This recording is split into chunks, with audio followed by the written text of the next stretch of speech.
তো hello guys, আমি শুভ আর তোমরা দেখছো আমার ইউটিউব চ্যানেল রিয়াকশন বাই শুভ। তো এই মাসের 1 তারিখে অনেক নতুন নতুন সিনেমা বেরিয়েছিল, যেমন রেট্রো, ভূতনি, রেড 2, হিট 3। তো এই সমস্ত সিনেমাগুলো আজ 10 তারিখ, মানে 10 দিন হয়ে গেল। তো এই 10 দিনে বক্স অফিসে কি কি কালেকশন করলো বা কেমন কেমন কালেকশন করলো আর এদের বাজেটটি বা কত ছিল সেটা জানানোর জন্য চলে এসেছি আজকে তোমাদের সামনে। চলো সমস্ত সিনেমাগুলো বক্স অফিসে এক ঝলকে দেখে নেওয়া যাক কতটা কালেকশন করলো, আর তার সাথে সাথে দেখে নেওয়া যাক তাদের বাজেট কত ছিল আর তাদের লাভটাও কত পরিমাণ হলো। তো আমরা এখানে ওয়ার্ল্ড ওয়াইড ওভারসিজ কালেকশনও দেখবো আর আমাদের ইন্ডিয়াতে কতটা কালেকশন করলো সেইটাও আমরা দেখবো। প্রথমে চলে আসি ভূতনিতে। ভূতনিতে আমরা মেন অ্যাক্টর হিসাবে দেখতে পাই সঞ্জয় দত্ত, মৌনি রয়, সানি সিংকে। তো এই ফিল্মটার ডাইরেক্টর হচ্ছে সিদ্ধান্ত সচদেব, আর ভূতনির প্রডিউসার হচ্ছে নিজে সঞ্জয় দত্ত আর তার ওয়াইফ মান্যতা দত্ত। তো ভূতনি সিনেমাটা আমরা পুরো ইন্ডিয়াতে দেখতে পাই, বেশি সিনেমা হলে রিলিজ করেনি, মাত্র 750 সিনেমা হলে রিলিজ করেছিল। ও তো প্রথম সপ্তাহে, আজ 10 দিন হয়ে গেল এই সিনেমাটা রিলিজ হয়েছে, তো প্রথম সপ্তাহে বক্স অফিসে যা কালেকশন ছিল, তো মোটামুটি এই সপ্তাহেও সেরামি কালেকশন প্রায় কাছাকাছি।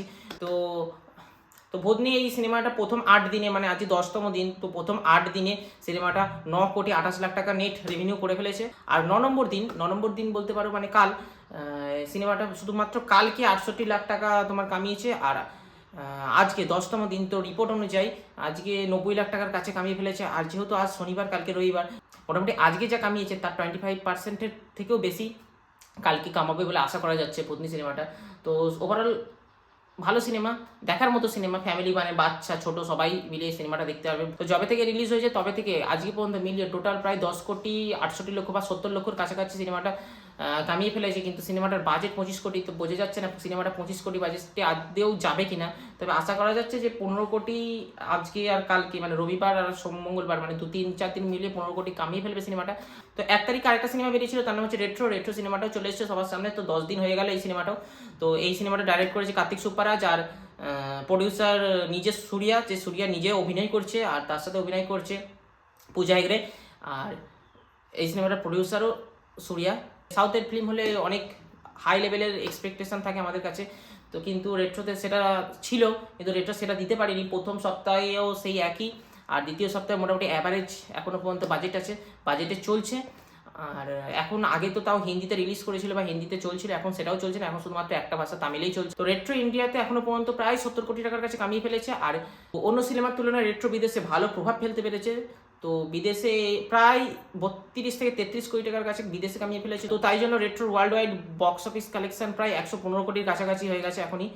তো এখনও সিনেমাটা কালকে, আজকে শনিবার কালকে রবিবার, তো দুদিন এখনও পাবে ও। আর সামনের দিনগুলো তো আছেই, কিন্তু এই দুদিন তো সিনেমা হলে ভালো, আরও রেট্রো মানে রেসপন্স আরও অনেক ভালো পাওয়া যাবে। তো মোটামুটি 120 কোটির কাছে সিনেমাটা আপাতত সব কামিয়ে ফেলেছে, আর এই দুদিনে প্রায় 120 কোটি ছাপিয়ে যাবে। চলো এবার আসা যাক Telugu crime thriller cinema hit 3, যেটা আগের সপ্তাহে 1 তারিখে রিলিজ হয়েছিল। এখনো পর্যন্ত প্রায় 10 দিন অনেক টাকা কামিয়ে ফেলেছে এই সিনেমাটা। আমরা সাউথের কিছু অ্যাকশন ক্রাইম থ্রিলার সিনেমা দেখতে চাই, যে মানে সবসময় জানি যে সাউথ মানে মারপিট, সাউথ মানে অ্যাকশন ক্রাইম থ্রিলার, অ্যাকশন তো থাকবে, তার সাথে ক্রাইম থাকলে তো মানুষ ব্লুফে নেবে। তো ননির সেই সিনেমাটাই দিয়েছে হিট 3। তো হিট 3-র ওয়ার্ল্ড ওয়াইড কালেকশন বলতে গেলে আগে আমরা দেখি দেশে কতটা কালেকশন করেছে। 10 দিনে অল ইন্ডিয়া নেট কালেকশন প্রায় 76 কোটি 13 লাখ, মানে প্রায় 77 কোটির কাছে। আর ওভারসিজেও এটা ভালো প্রভাব ফেলতে পেরেছে, মানে ওভারসিজে রেট্রো যেমন একটা সাউথের সিনেমা হয়ে ওভারসিজে প্রচুর কামিয়েছে, তো এই সিনেমাটাও ননির ওভারসিজে অনেক কামিয়েছে। তো প্রায় 30 কোটি টাকার কাছে কামিয়ে ফেলেছে। তো এখনো পর্যন্ত ওয়ার্ল্ড ওয়াইডে প্রায় 119.75 কোটি, মানে 120 কোটি টাকা কামিয়ে ফেলেছে মাত্র 10 দিনে। তো কালকে আজকে শনিবার কালকে রবিবার, আজকে হাফ বেলা पांडव कब से चक्रव्यूह रचने लगे? পাওয়া गেছে। আর কালকে রিপোর্ট मैंने कब कहा कि मैं पांडव? হাফেরও বেশি, মানে প্রচুর হলে मैं तो पूरी महाभारत।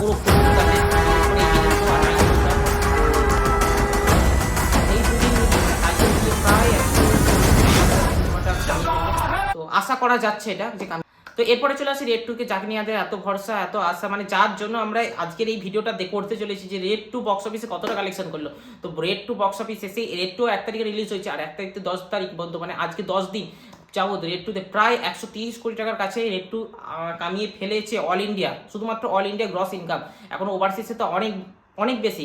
আর আমি যেক্ষুনি বললাম যে হিট 3 কালকে যে ইভিনিং শো আর নাইট শোতে প্রচুর বুকিং, কিন্তু রেড 2-তে আমরা দেখতে পাই যে কালকের সকালের শো, কালকের ইভিনিং শো, নাইট শো সবই বুক আছে। আর সবথেকে বড় কথা, প্রায় আজকের তুলনায় 34% বেশি বুকিং আছে। তো আমি এক্ষুনি বললাম যে প্রায় 130 কোটি টাকার কাছে কামিয়ে ফেলেছে, প্রায় 130 কোটি না 130 কোটি ছাপিয়ে গেছে। আর ওভারসিজ কালেকশন প্রায় 20 কোটি টাকার কাছাকাছি। তো টোটাল বক্স অফিস, মানে টোটাল বক্স অফিসে ওয়ার্ল্ড ওয়াইড কালেকশন প্রায় 150 থেকে 51 কোটি টাকা মাত্র 10 দিনে, মানে কালকের বাদ দিয়ে শুধুমাত্র আজকে শনিবারে হাফ বেলা পর্যন্ত রিপোর্ট অনুযায়ী। তো এটা একটা ব্লকবাস্টার ফিল্ম আমরা বলতে পারি। তো রেড 2 তোমরা দেখে আসো। আর সামনে তো 22 তারিখে 23 তারিখে আমার খেয়াল নেই ঠিক, মিশন ইম্পসিবল বেরোচ্ছে লাস্ট পার্ট, তো সেটা তো আমরা দেখতে যাবোই। তার আগে অনেক ভিডিও আসবে। তো তোমরা যারা যারা আমার ভিডিওটাকে এখনো সাবস্ক্রাইব করোনি সাবস্ক্রাইব করে দাও, লাইক করে দাও। আর তোমরা সবাই ভালো থেকো, আর দেখা হচ্ছে আবার সামনের ভিডিওয়। তো বাই।